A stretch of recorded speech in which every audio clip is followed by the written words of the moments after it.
Hello and welcome to episode 476 of the Mark and Me podcast. As always, I'm your host Mark. Now, it's been quite a while actually for Mark and Me since you had an episode. You haven't had a brand new slice of Mark and Me since the 1st of February.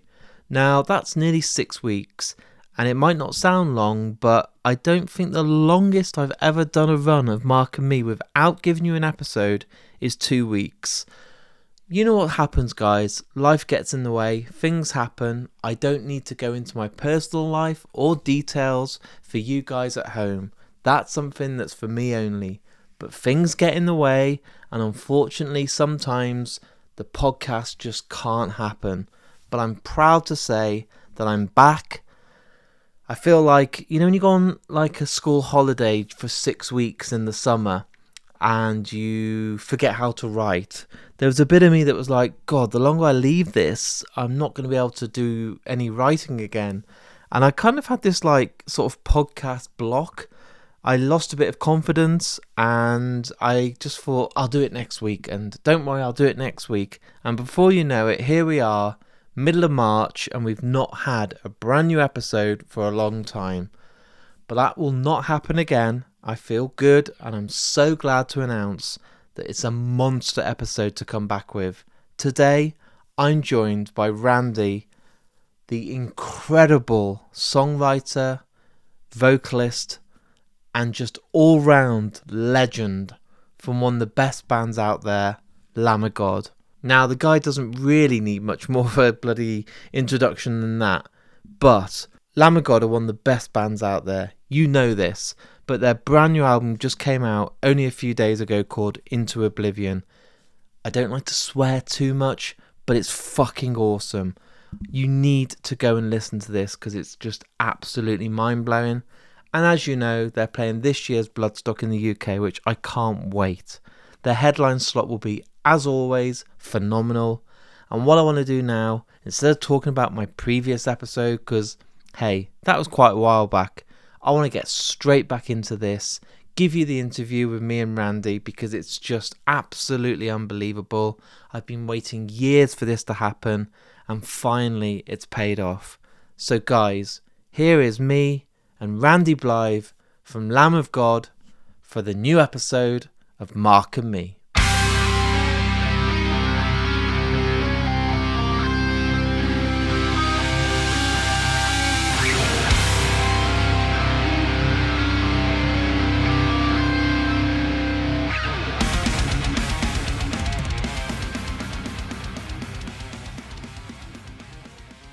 Hello, sir. How are you? I'm all right. How are you? I'm really good. Without kissing your ass too early into an interview, I've been doing this podcast 9 years, and I made a list when I started podcasting. I had people on there like Chino from Deftones, Anthony Hopkins, Mads Mikkelsen, all these dream guests, and you were one of them. And it's took 9 years. It's took 9 years, dude, but you're here. I know Chino, but I don't know Anthony Hopkins. I hear he's a cool guy. I only got 10 minutes with him, but he's only ever done one podcast in his whole life, and that's mine, so I can kind of keep that claim to fame. But really, yeah. That's awesome. But Chino, yeah, what a cool guy he is. That was on a tour bus as well, so it's face to face, which meant a bit more. Yeah, I know Chino. He's a good dude. So welcome to the podcast, sir. I really appreciate your time. Yes, where are you coming from? I'm in the UK, so in the Midlands. I'll be in the Midlands. Yeah, I'll be at Bloodstock this year, so I can't wait to see you play. Cool. What I do with all guests, my friend, is I always like to take it right back to the start. So every guest that comes on, it doesn't matter if it's an actor, a musician, a film star, whatever it is, I always like to know where it all started for you. And as a kid, was it I want to be in a band, or was it a little bit later on? Well, I was born February 21st, 1971, so I'm getting ready to turn 55 in Fort Meade, Maryland. And I was raised in the Cape Fear region of North Carolina and the Tidewater region of Virginia. Right. So my parents split at fourth grade, and my mom stayed in North Carolina. My dad moved to Virginia. So I was with my dad mostly, but it's back and forth a lot. Um, as far as the whole musician thing, no. I had zero plan to become a musician. Uh, no, no like thoughts, oh, one day I'm gonna be in a band, really, as a kid. If I wanted to be anything, if I had any sort of plan whatsoever, it was to be a writer. Nice. So, and that has come to fruition as well. So, no, as far as my interest in music, I lived in a little tiny town in Virginia, a little paper mill town. There were no record stores there or anything. And I didn't seem to fit in with most people, kind of odd, you know? And like I said, there was no record stores or anything. So I got turned on one summer at a camp for gifted and talented students at the University of Virginia. I went there to take college courses one summer when I was in the sixth grade. And I was a skateboarder. And there was this other guy who was a skateboarder there. And he's like, you need to check this music out, and gave me a dubbed cassette tape. And I put it in, and uh, the first song just starts with this marching. And it was Holidays in the Sun, and the album was the Sex Pistols, Nevermind the Bollocks. Fucking And hell. instantly my life changed. Yeah. Instantly. I was like, holy crap, this is real music. And I didn't understand precisely what John Lydon was singing about, because there's a lot of British cultural references Yeah. in it, during Thatcher's England. And like the line, there's a line, another council tenancy. I didn't know what a council like house was. I had no clue. What does that mean? You know? But I knew he was disturbed with, obviously, with the state of the world. And the music was aggressive, and the vocals seemed something real. They weren't pitch perfect, super produced, vocals. And I was like, oh my goodness, this is the music that speaks to me. It sounds like music of outcasts and outsiders, which is, what I was. So that's how I started listening to music, that what I consider real music that matters beyond like the sugary top 40 pop that was on the Yeah. radio, was the Sex Pistols. And from there, I just got more Wow. and more and more into punk rock, How did which, you seek out those with being where you were and like no cool record shops to go and hang out in and try and yeah, discover the new bands? What you must have been quite no internet, restricted. Yeah. no internet either. So, I started trying to figure out, like, because this kid, Jason Smith, who gave me the cassette, he, he, um, he was like, this is punk rock. And I'm like, okay, cool. I'd heard of it, and I knew what the stereotypical punk rocker is supposed to look like from TV, the mohawk and the leather spike jackets and all that stuff. Lots of Um, patches. Yeah. yeah, that's the sort of uniform, as it were, the standard, what is it, where they used to hang out? Was it at Piccadilly Circus or Kings Yeah. Road? Yeah. They'd hang out and take photos. The sort of charged GBH looking punk rockers. Um, like I remember seeing. I wound up, like I said, I grew up in Virginia and in North Carolina. So when I would go to visit my mom, a few times a month, she lived at the beach. And at the beach in our little town, me and my brothers were the only ones that skateboarded. This was in the 80s, Yeah. before, it was still a subculture thing. But at the beach, when I was with my mom, there were lots of other skateboarders and surfers there.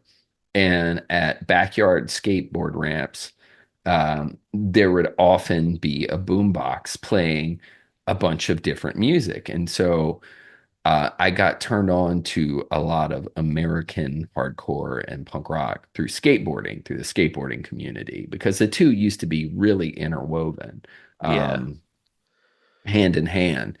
And just through that, through skateboarding, really is where I started finding a lot of bands and looking for this stuff.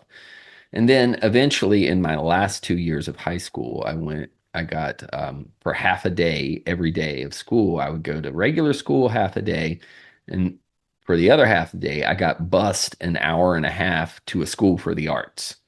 So it was the Virginia Governor's Magnet School for the Arts, which was held on the campus of Old Dominion University, another college in I Norfolk, see. Virginia.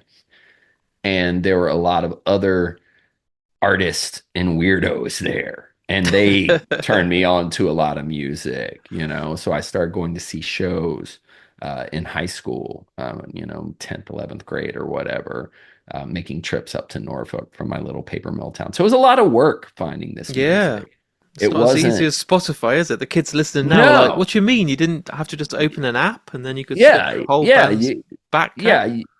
there was no internet to be like, what is, like there's so many different subgenres now. You can look Mm. up, what is 1981 to 83 UK anarcho punk, and you look up and it's like Discharge. Right. Yeah. And it has all these neat little categories, and this is this, and this and this, and you can search for an identity, I think, and I'm not saying that I'm anti-technology, right, at all, because No. obviously we're using this to communicate. But there are some things I think, some values and some internalization of this music and this scene that has been lost in the era of the internet, because we had to search for it so much harder. Even in the big cities, even in the big cities, you had to go to a record store to talk to. You had to figure out what record store to go to. You had to figure out, look in the wall of the record store to see the flyers, what shows were coming. You had to search for this stuff, you know? Now it's literally you just search for this stuff on the computer. No, and And I it, get it, man, because I was born in '82 and growing up listening to bands like Nirvana wasn't cool. It wasn't. It wasn't the in band that everyone would talk about now. And when I went to try and find a record that I would love on cassette or just CD was just coming in, I'd have to order them in from a record store. So I'd have to like they weren't just on the shelf. So I was like, I want to listen to Silverchair. I was like, they're a band that Mhm. like sound like Nirvana and they've got these elements, and I was really loving what they were doing. And I had to wait 2 weeks for it to be imported in to the Yeah, store. And it could have been shit. The whole album could have been absolutely terrible because there was no preview. right. I couldn't go online and watch any videos on YouTube. I would rely on MTV2 showing me maybe a short little clip. And then when it arrived, I'd spent like £15 of my money, which is like doing a paper round for 3 weeks. And I'd be like, I have to love this album because Yes. I've just worked my ass off for like Yes. 21 days to pay for this. Yes. And along that line, you're talking about the import thing. Like, one of my favorite labels is a UK label known as 4AD. Are you familiar with Yes. 4AD's catalog? So they had bands, these sort of like, it's not goth. I don't even know how to describe their music, but like weird ethereal music, a lot of it. You had the Cocteau Twins, you Yeah. had Dead Can Dance, you had His Name Is Alive. And these albums, when I discovered these bands, the only way to get them was on UK import. So if you're going to go to the record store here, and I bought a ton of CDs. Sometimes you had to special order it, but a regular CD, let's see, it was $18.95 at the Yeah. times. The import was going to be $30 a lot of the times, So I spent literally thousands of dollars on one record label's output from the Yeah. UK, much less all this other stuff. So, and like you said, you order this record and you don't have any way of previewing No, it, it's a hell right? of a risk, man. Right? So that's, I mean, I worked in restaurants and stuff. So like I'm blowing a lot of my money on this music. And I'll and many times, like regrettably, like rent would come up, and it's like, okay, I got to go to the record store and sell some of these CDs and albums Ah, in order to make, tragic. Yeah. in order to make rent, hopefully I can make a tape cassette of it, so I'll at least have it, but yeah. Shout out to Plan 9 Records in Richmond, Virginia. I've given and taken thousands of dollars from them. I remember literally going to an Incubus show before they got big. I think it was on the Science Tour. They hadn't released Make Yourself, and Hoobastank opened for them. And I was like, oh, they sound pretty cool. They sound like they've got a bit of like Incubus style. This is when I'm like 13. I ordered in Right. their album, and there's no disrespect to them, they're good at what they do. But I was like, fuck, like it was only the single that I really liked. The rest of it, Right. I was like, oh, I could have had Green Day or Jimmy Eat World or Right. Offspring. I was It's furious. Yeah, it was a risk. And like I don't stream now. No. I don't use Spotify or Apple Music or any of that stuff.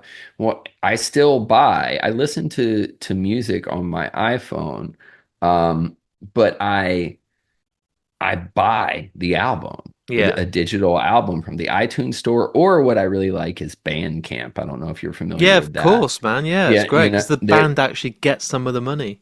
the band gets the money. So if the albums are available on Bandcamp and, I just want it to go, I also buy vinyl, but I can't carry a record player around with me on tour. So um, I will buy from Bandcamp as much as possible and have that and then put it in my iTunes to listen.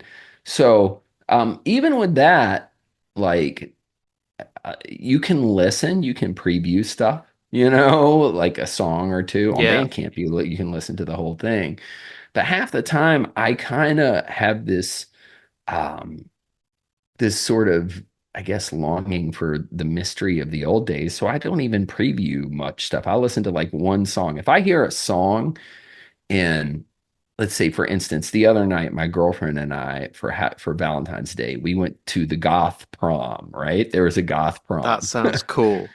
Right. Painted my fingernails black and everything, wore my vampire fangs. We got all gothed up. Some friends of ours threw it, this band, Dead Cool from North Carolina threw it. And so there's like us and like 300 goth people there. And over the in between bands, over the stereo, there was a DJ and he was playing some dark wave stuff. So I Shazammed it, Shazam, where Old school, yeah. I Shazammed it. I'm like, what is this? And it was just one song that I really liked, like a dance track. And I'm like, I went on iTunes and bought it right there at the club. Boom. And my girlfriend is like, you better hope the whole record's good. You could have just bought one song. And I'm like, screw it. You know what I mean? Take the risk. Yeah, it's a mystery. Yeah. And it also doesn't hurt, though, to be perfectly honest, because I am a professional musician that the albums I buy are a tax write-off for me because it's research. Oh man, I didn't think about that. Yeah, yeah, Every yeah. album I ever listen It's to, or a. every film I need to go and pay for a cinema ticket for, could be a write-off because I have to Are do my you? research.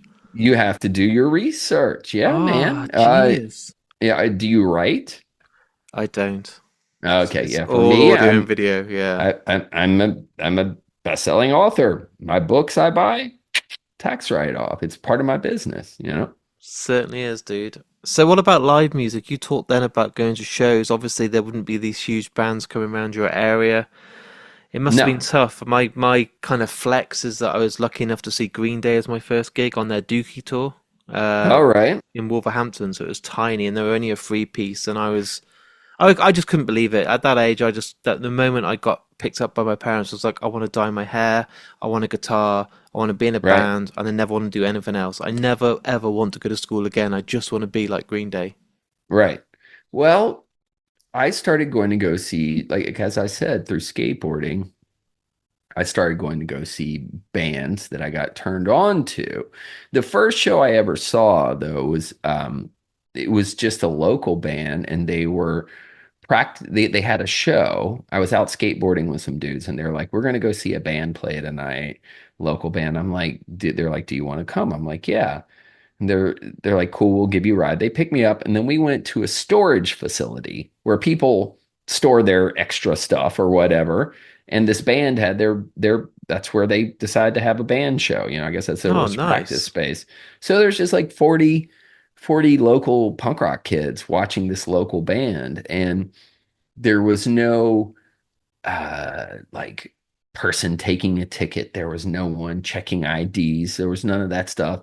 There was no uh license needed for the club or whatever. It's a storage space, but people came to see music. And I was very impressed by the fact that this was they were not waiting for permission to do this. They were No. doing it themselves. And having a show in an unconventional venue. So I've seen a lot of shows. My band has our first few tours, we played at people's houses. We played in warehouses. We played in squats. We did not wait for some booking agent to tell us, "Oh, we'll put you on tour." We booked it ourselves, There was no you know? catering, was there? No, no. You No. you you hoped at the end of, because we had no money, we didn't No. get paid. Maybe they would pass a hat around, but we would ask on stage, "Hey, can someone give us a place to stay tonight?" So we just hoped for a floor to put our sleeping bags, and maybe the promoter, who was just a kid like us, would maybe have a pot of spaghetti for us to eat. That was a good night. So, but from seeing those sort of DIY shows, I started going to see larger bands. And so I remember going to go see the Circle Jerks, and I remember going to go see Corrosion of Conformity at Oh, clubs nice. and stuff, and saw the Bad Brains in the 80s, at the height when they were still a very functional unit, amazing band, my favorite band of all time. So that was in high school, and uh, I just wanted to go see shows. And so I left the town I lived in 1989 and moved to Richmond, Virginia, where my band is now. And I went there to quote unquote go to college, right? But really, I went there because I knew, as my academic record will attest, I Yeah. went there because I knew there were better shows. So I just went and started hanging out, going to see a lot of shows and neglecting my schoolwork, obviously, wasted a ton of money. I never finished college. Um, and eventually, I just started working in restaurants. And I was in a band in Richmond that we didn't really do much. We played some local shows. Played once out of town in Pennsylvania, some college party, but we never really put out a record. We made a demo tape. But the guitar player in that band, after that band broke up, he was like, "I have a new band I want you to sing for." And I was like, I don't know, because our other band, I mean, they were talented musicians, but we really couldn't agree on what we wanted to do musically. So it was kind of a bit of a train wreck. Um, so I went out and rode freight trains across the country for a summer or two, just being a bum. And told my friend, "I don't want to sing for your new band," because I didn't think it would be that great. And then when I got back into town, his new band was playing a party. He's like, "You got to come see my band." I'm like, "Okay, dude. There'll be free beer at least." So I went to this party, and I heard this music, and it was killer. I was like, "Oh my God." And look, and it's my friend, our old guitar player, Abe. And it was the new band, and I was like, "Holy crap, these guys are really good." So I looked at the girl I was with at the time, and I said, "That's the band I'm going to sing for." She said, "Whatever, Randy." And I was in the band a week later, and that was at the time was called Burn the Priest, you know. It's Um, and insane, man. and we were that band, we were that name until 99, I believe, late 99, early 2000, when we changed the name to Lamb of God. So I joined in the late summer of 95, late summer of 95, or really early fall. So 30 years ago, I joined. Were your family fuming that you'd gone off to college and you kind of did the whole I'm gonna go, I'm gonna get a qualification, trust me? Were they like fucking hell, son? Like Uh, a band's never gonna make it. Stop dreaming. yes, like my dad, um, he's a brilliant man. He was owned several patents. He was an engineer, all this other stuff. He obviously, and he was the first person in our family to obtain a college education. My family doesn't come from money. We are always farmers, um, and out from the middle of nowhere. So, like, when he graduated from college, he was able to, at that point in time, a college degree meant a whole lot more than it does now. He was able to put himself on a relatively steady career path. So, when you're just working in restaurants and drinking and going to punk rock shows and not doing your schoolwork, that's one thing. And then when you join a band, it's kind of like, what are you doing? What are you wasting your time for? Get a proper job, yeah.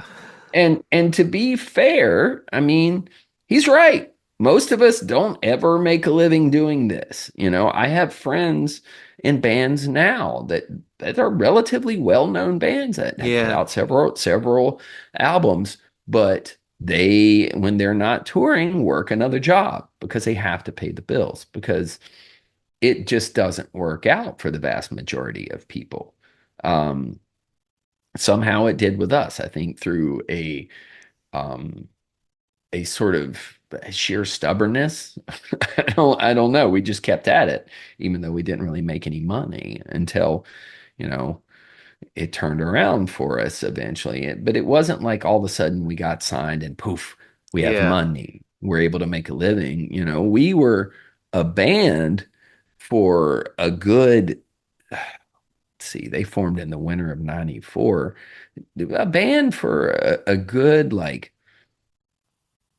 9 years, I guess, before we were able to all to quit our day jobs. Cause like we toured and sometimes on a tour bus and you're going out signing autographs and all that stuff, but then you're coming home and working in a restaurant or doing a construction job because, uh, you know, this That's the was not reality, the isn't it? Yeah. that's the reality. It's not the mythos, the 1980s mythos of excess, like Motley Crue and all that stuff, where there's just tons of money.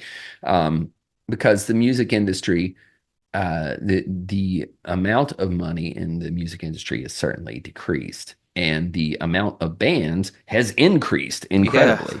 You know, so everybody's trying to make a living. So it's difficult. It's a difficult thing to actually become a professional musician, and there's not a day that goes by that me and my guys aren't surprised by the fact that it happened for us. We're grateful.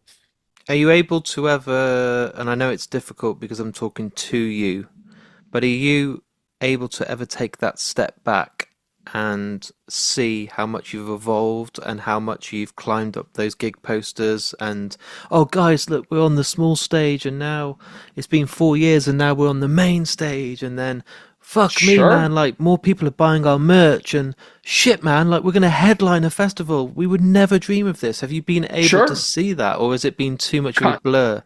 no, it's for us, it wasn't like all of a sudden, No. and I'm very grateful for that, by the way. I'm very grateful for that. I think I would probably be dead if we had immediately formed a band, written a record, and gotten signed and had been able to quit our jobs Yeah. and just do the band thing because I'm a sober guy, right? I'm 15 years sober. There's a reason for that. Of Several course. of us, several of us in our band are clean and sober guys. We don't drink or do drugs anymore because we did so many. Um, so that came later, the excess of the ability to just not have to work, and then you have this money and you can spend it on drugs and alcohol. That came a little bit later. We all had to work regular jobs, and I'm grateful for that. So it wasn't like, boom, you're this 23-year-old kid, you join this band, and then all of a sudden, like you're playing with Metallica. That's Yeah. not It's not how it happens at all. For us, it's been a 30-year incline. And you ask if I'm able to see that. And I think with increasing clarity, the longer we stick around, the more a lot of us think about that and see that, um, and realize how lucky we are. For instance, we do this thing every year called the Headbangers Boat. Yeah. It's a cruise where we have metal, hardcore, and punk bands from around the world, and we host the boat. So we headline it. We had done a couple of music cruises. We did Shiprocked, and then we did the sort of Megadeth had their own cruise, and we did it once. And we were thinking, management was talking to us like, we could probably do a Lamb of God cruise. And we're like, really? Yeah. And it has done extremely well every year, so that we're coming up on our fourth year. So one of the greatest things about this is we're sitting there on this cruise ship, and we're able to invite all of our friends that we grew up with, playing music with. Many of them we literally played people's basements with. This is You awesome. know, a house party. It's like, hey, we have a freaking cruise ship. Do you want to come, like, cruise for a week, play some music, hang out, and like get paid? And you bring your girlfriend or your wife or your husband or whatever you got. Come on, it's a good time. It's awesome. And then when you're doing that, we'll look at each other like, how is this happening? Right?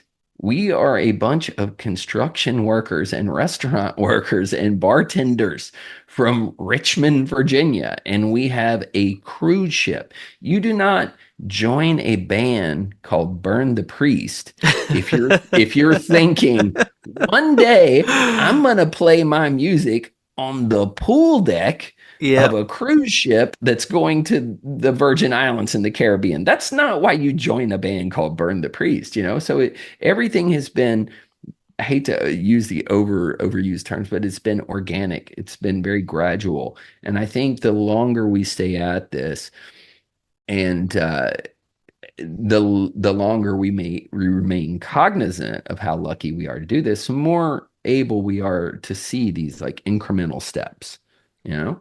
And as long as you never lose grip of that, you will keep on going.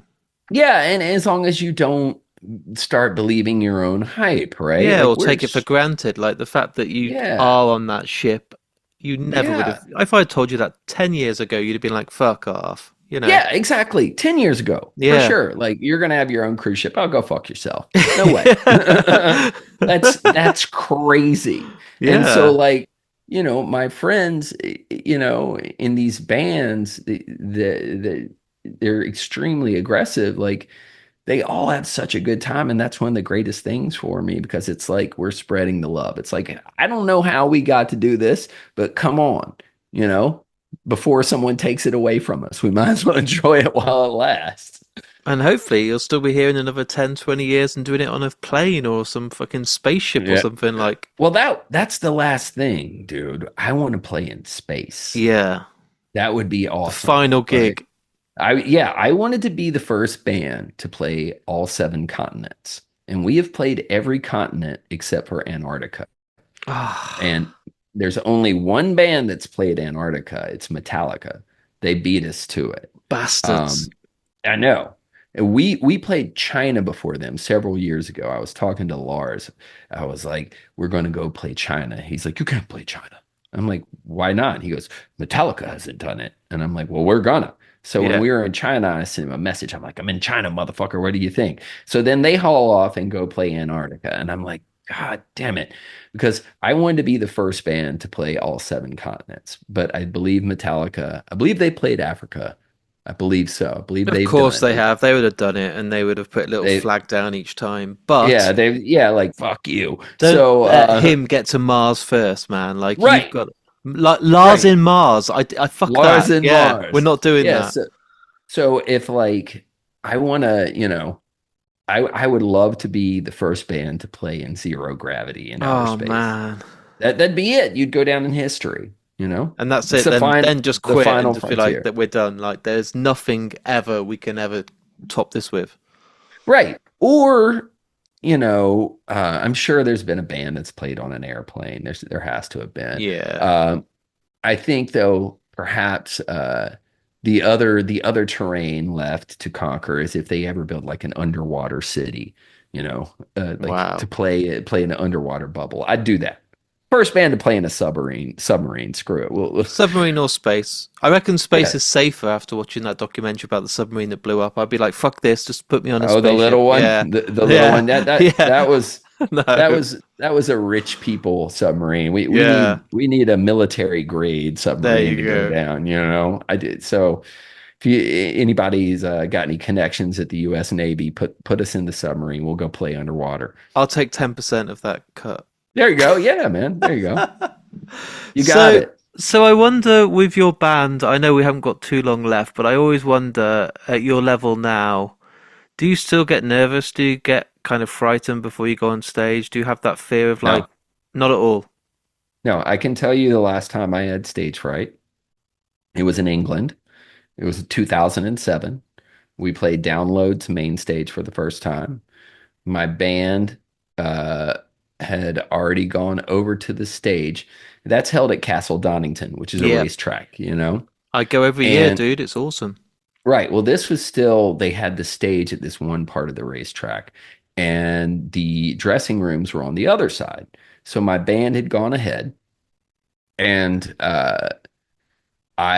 they were going to go tune up their guitars or whatever. And I came later by myself in a van. This guy had picked me up and drove me around the racetrack to go to the stage like 30 minutes before our set. And I was talking to him, just having a good time in the van, like, how are you doing? What's your name?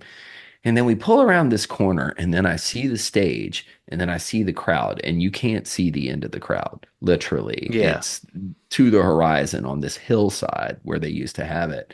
And I just said, whoa. And this guy looked at me and he's like, "Are you all right, mate?" And I'm like, "Dude, that's a lot of people." And he said, "Yes, it is. And you're getting ready to go and get in front of them. Have fun." And I was like, "Oh my God." So I was nervous. Um, but when I got to the stage, my band, they were all there, ready. They were ready to go. So the minute I walked on stage and started singing, and the crowd's like all the nervousness went away. And when I walked off that stage, I felt like I could run through a brick wall. I felt crazy energy. So, and I've gone on to play bigger, much bigger shows than that before. I mean, than that after. We played Of bigger course, shows, yeah. even larger. And that was, I don't know, 80,000 people that year or something. We played bigger shows at Download since. Never been nervous. Never been nervous. But that was the last time. That was 2007. So the only time since that I have felt nervous since then, and that's I'm just realizing this now, is we recently played once again in England. We recently played in Birmingham at Black Sabbath's last show, Oh, the back fuck, man. Yeah, I couldn't get a back ticket, but yeah. at the Back to the Beginning show, and every band that day was nervous to go on stage. Yeah. I was walking to the stage with my girlfriend and Lars Ulrich before Metallica said, once again, Lars, and he's like, I'm nervous, dude. Everybody was nervous because nobody wanted to be the one to screw up, embarrass themselves for Ozzy's last gig, Sabbath's last Yeah. gig. So yeah, we were nervous for that too, but it was awesome. Is it getting harder now to pick the perfect set list? I mean, let's talk Bloodstock because that's here in the UK. It'll be a festival Yeah. I'm at. It's got great history. Yes. Love And it. is it really difficult to kind of please the fans but please the band? Because surely you want to play some new stuff. The new album's going to be out by then. People are going to want to hear some tracks off Into Oblivion, but at the same time, everyone's there You're, because they want to hear the classics. Is it like, how do yes. we keep everybody happy here?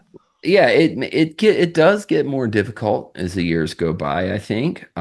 Particularly at a big gig like Yeah. Bloodstock, where you're like, tonight is not a smaller gig where, it's just Lamb of God fans there, where let's just branch out and play some weird deep cuts, and do our Yeah, thing. it's our first We- ever EP. Right, right. I mean, and we want to do that a lot of the times, man. We're like, oh my God, I have to play this song again that we've been playing every night. But it is a fan favorite. So it is more difficult, especially with each record that comes out. There's more music to choose from. And so, but that is also, it's very exciting when you put a new record out. That's one of the most exciting things about it for me because I don't particularly like recording or the studio. I like playing live. That's where the energy is. So when a new record comes out, one of the coolest things is to go out and see which songs from that record connect with an audience. Yeah, nice. Because you may think, oh, this song is going to go over great, and then eh, not so much. So it's fun to kind of pressure test the music. But Bloodstock, obviously we're going to play some of the standards that the crowd really loves singing along with. But we will work some new stuff in. And the last Bloodstock was so great because we got there and Killing Joke played, and that was the last time I got to see Killing Joke because Jordy passed away a Yeah. couple of years ago. But I had press, a lot of press that day, um, and our UK press agent Kirsten had me pretty busy. But I told her and I told management, I'm like, during Killing Joke set, I will not be doing any press. Absolutely not. I'm Give going me to go that hour watch. off. I Yeah. give me an hour off, and I got to stand. I stood on stage right like 5 or 6 feet from Jordy playing guitar, and it's just this incredible noise coming out of this guitar. I was so blown away. And after Killing Joke set, we headlined that night. After their set, I was like, we got to kick ass tonight. We got to have a Yeah. good set because that music was amazing. And it was a great set. So Bloodstock has been very good to us. There was a heat wave the last time we were there, as I recall. The English countryside It was a was. bit It was brown. fucking crazy. Like that does not happen. That's a one-off. Don't think you're going to come here this year. It'll be the same. Well, for you guys, it's deadly, right? But Yeah, we're just like, God, it's a bit chilly today, guys. we're like, it's kind Anyone of got a hot. We've hoodie? Yeah. yeah, we've done worse. We're from the South. We're used to this. But I remember seeing the English countryside, driving the Bloodstock, and seeing some of it being kind of brown. I was like, oh, this is weird, because it's normally so green with the hedgerows and everything. Yeah. But yeah, great festival. We're looking forward to it. New album, dude. I've been sent actually from Kirsten a copy. Sounds fucking awesome. It feels like there's been more space to breathe creatively. It feels, I don't know, like you don't have to keep up with this trend or expectation. You're just letting go, and it sounds fucking awesome. Like people are going to be absolutely loving this, and I can't wait to see some of these songs live. I know we won't get to hear much of it because it has to be kind of get those best of tracks in there and the Right. hits.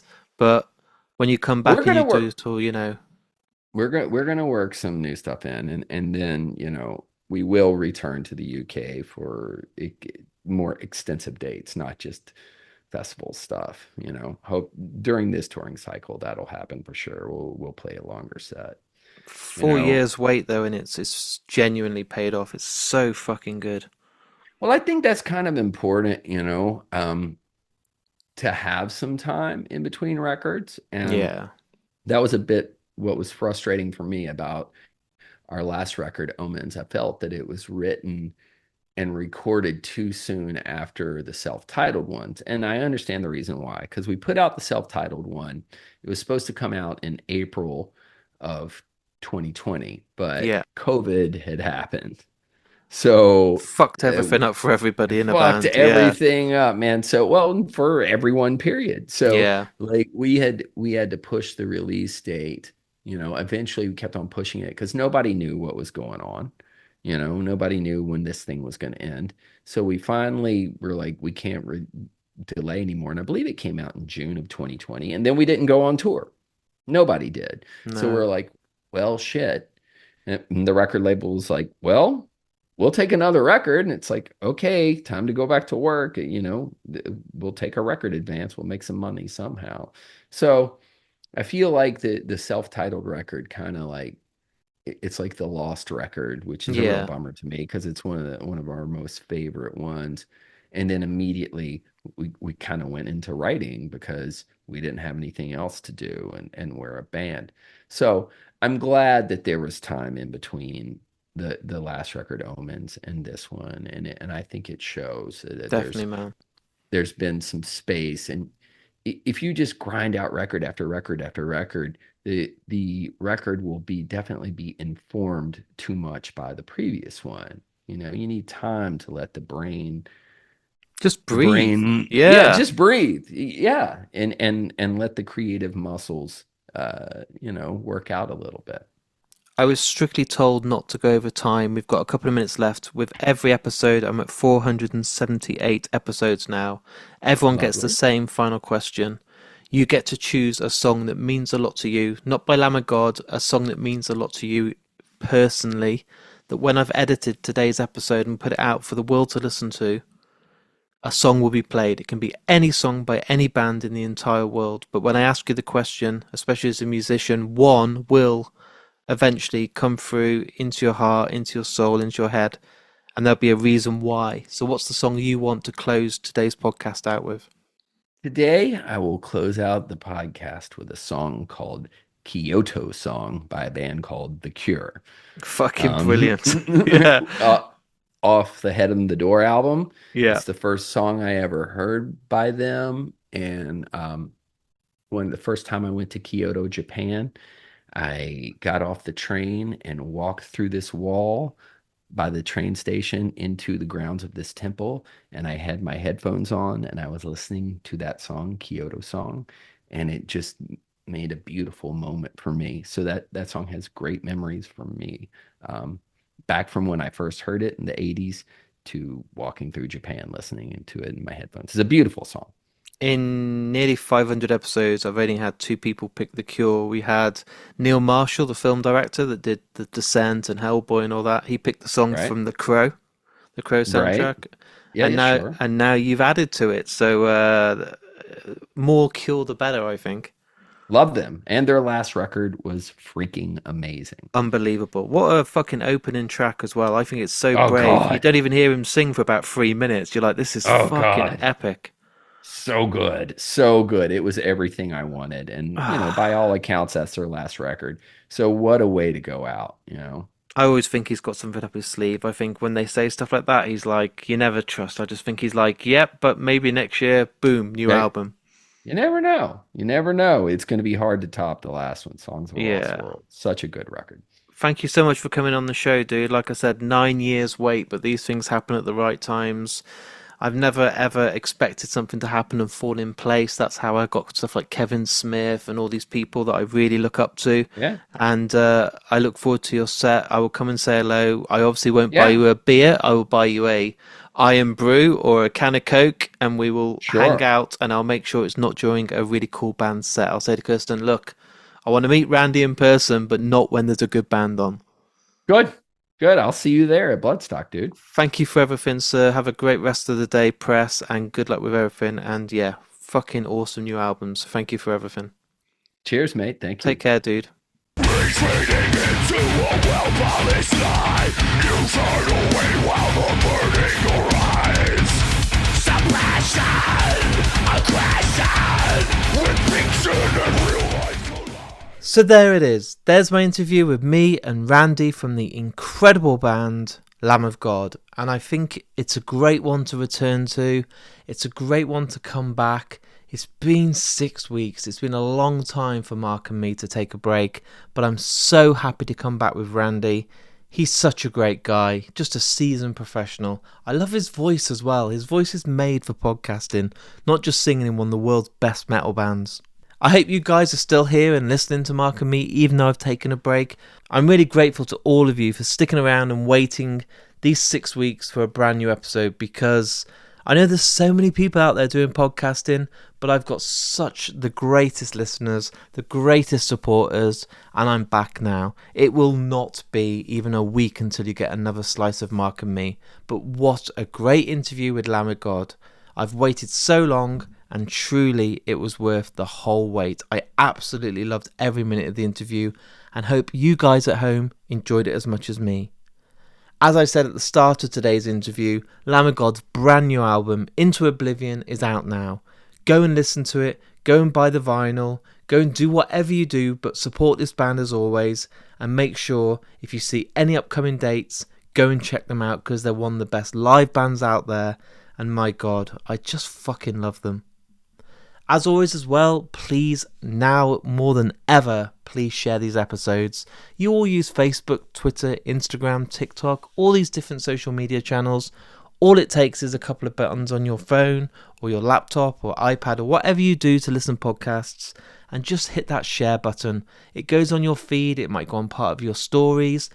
There are a lot of people out there that love Lamb of God, and honestly, I would love to see so many people sharing this episode and getting it high up there and hopefully high up in the charts as a big return for Mark and me. So I appreciate each and every one of you for taking the time to do that on each of your social media channels. Thanks always again to my sponsors of Mark and me. Firstly, let's shout out Richer Sounds. They are the best. If you need a TV, home cinema equipment, a brand new record player to listen to Lamb of God, some speakers that will play Lamb of God really loud but with incredible clarity, or you just want some great advice on the stuff that you want to buy, go on richersounds.com or visit any of their high street stores, and trust me, they won't be beaten on price and they are the best out there. And finally, Vice Press. My God, these guys have been busy. There's so many new releases. As I'm sitting here right now, they've just released a brand new beautiful print of Jurassic Park by Mark Bell. Go and check it out. Go and check out all their stuff over on vicepress.com. And remember, because you listen to Mark and Me, if you use the discount code MarkandMe10, you get yourself 10% off anything on their website. And they've got some incredible, great gifts. Or just treat yourself. Like I've learned recently, you got to look after yourself as well. Go and buy yourself a beautiful print of one of your favourite films. Trust me, it will make you feel better and make your walls in your home feel even cooler than they are already. Anyway, I'm now starting to blabber. This is what happens when you don't podcast for weeks and then suddenly you're back. I want to say a huge thanks to everyone that's tuned in today to listen to this interview with me and Randy. I want to say one more time, because it's that important, how much I appreciate all your support. I do have a Patreon account. That, my God, needs some support. So if you go on markandme.com, sign up on there, you're going to get yourself some exclusive goodies. I really need the support right now more than I've ever needed it. So if you can sign up, it's literally £1 a month.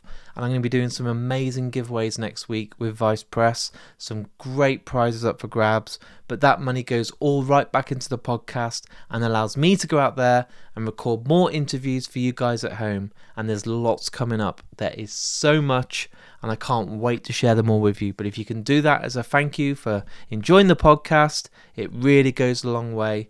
And without sounding like a beggar, my God, I need it more than ever. Right, guys, I'll be back in only a few days' time, and trust me, it feels so good to say that again, with a brand new episode of Mark and Me. So until then, go and listen to the brand new album from Lamb of God, look after yourself, and I'll speak to you all very soon.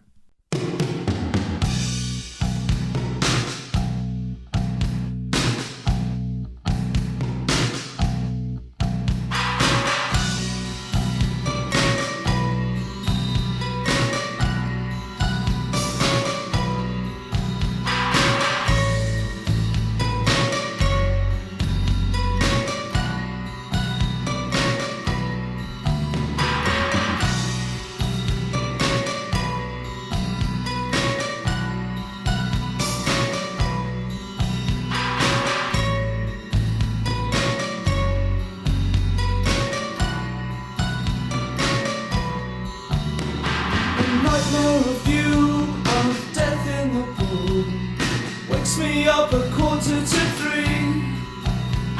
I'm lying on the floor of the night before, with a stranger lying next to me.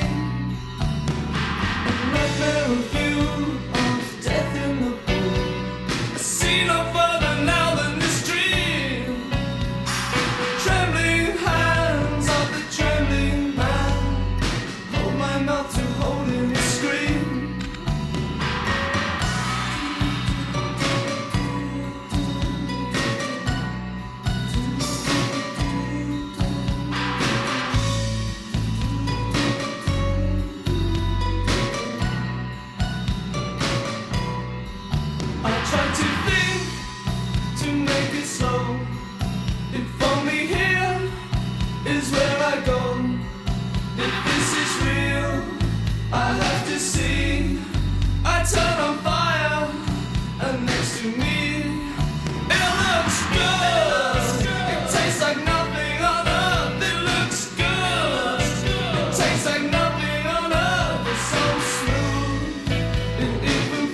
like skin. It tells me how it feels to be new. Tells me how it feels to be new. 1,000 voices whispering true.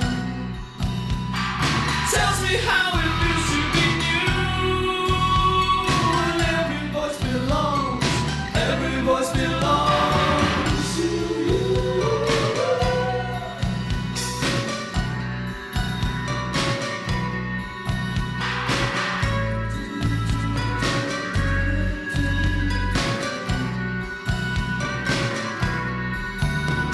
A nightmare review of death in the pool wakes me up 2:45. I'm lying on the floor of the night before with a stranger lying next to me. It looks good. It tastes like nothing on earth. It looks good. It tastes like nothing on earth. It's so smooth. It even feels like skin. It tells me how it feels to be new. Tells me how